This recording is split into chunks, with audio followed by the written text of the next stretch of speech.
Aims and efficacy of meals. The object of holding a feast and of offering the invited guests a meal is to obtain the pasu blessing for the undertaking for which it has been arranged. The proffered meal, whether it consists of the namagwar, which are set before the guests and eaten there, and then out of the jambar, which the guests take home, is an expression of the reference towards of the guests who, by virtue of their position of honor, which they either had or have acquired by being invited to the meal, pronounce the desired benediction after they have spoken of the obligatory words that link the meal they have just eaten with the benedictory words to come. A man will set a meal with a private guest to honor them and to bring their tondi into a pleasant frame of mind so that they will enjoy being in his house. The host on his part will receive blessings for his hospitality. People who have collectively resolved to undertake something important will assemble at the meal, and if some event of importance has just taken place, they do so too. In this way, a favorable atmosphere is created, the desired harmony is established, and people strengthen each other for the future and congratulate each other when they have been successful in achieving their aims. Important contracts like marriage, betrothal, the transfer of land, business transactions, and similar matters are concluded with a meal, either from established custom or because it is felt to be necessary. The meal acts as a seal of agreement.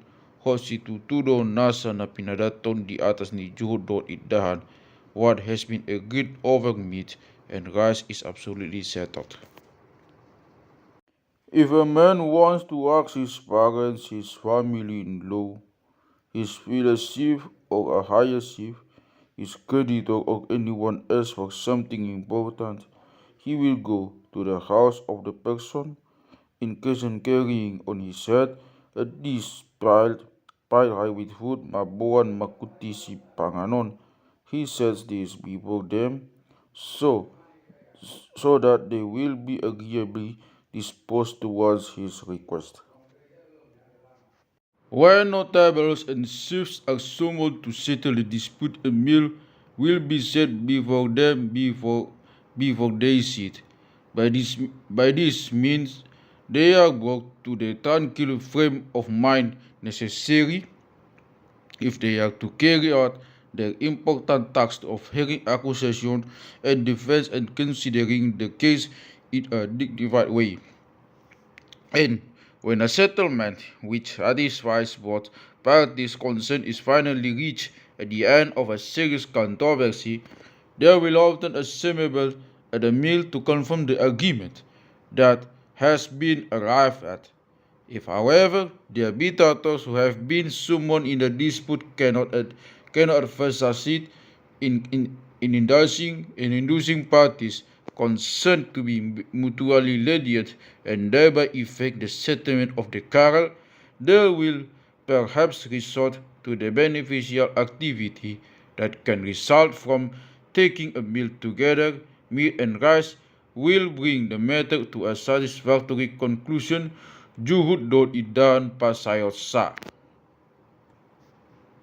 If two parties have been abusing each other, or if there has been a fight, and if both are equally at fault, then the judge or the arbitrator can order them to take a meal together. But both contestants have to supply the ingredients during the meal with the appropriate words. They will have to acknowledge their guilt, forgive each other, and show their mutual goodwill. Such a meal is called mangan idan sinaw, eating mixed rice, and in many cases, this is punishment enough. If a man offends another by word or deed, then he must go and confess his guilt, mano potisalana, by among other things, offering a meal in the preparation of which his family has assisted.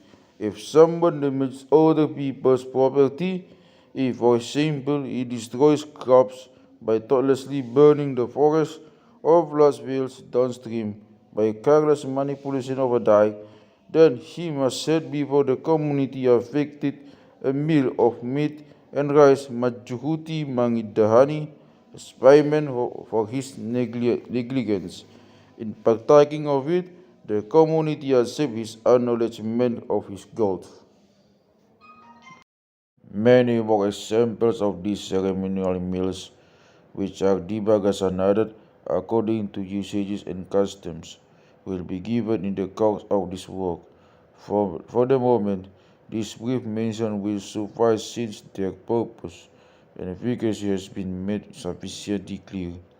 Their aim is always to demonstrate esteem and honor, to appeal to calmness and the restoration of peace of mind, and to promote tolerance and harmony. One can here recall the offering community, the Sapanganan, of which the members share a meal together when the ancestor common to them is to be worshipped. Besides these meals, there is a peculiar form of serving food which is not done when guests are being entertained at the general meal or when people eat together on terms of equality, but when the server in any way or for any reason stand in a special relationship to the one who has to partake of the food. In such cases, the server will show particular respect to his guest, will request particular benediction from him, or desires particularly to be strengthened by him. Generally speaking, the ceremonial meal takes place with due observance of some established forms which indicate its magical character. If it is served in the house, it is in the center of the dwelling, the tonga nijabu on a clean mat, the lagenatiak out of a clear sounding face. Pinggan sitioswara, this dish is also called pinggan pasu, the dish of benediction, on which the rice is placed in a dome-shaped pile, lilipu, etc. It is also necessary to pay attention to those things that are subang and which can produce a magically dangerous situation.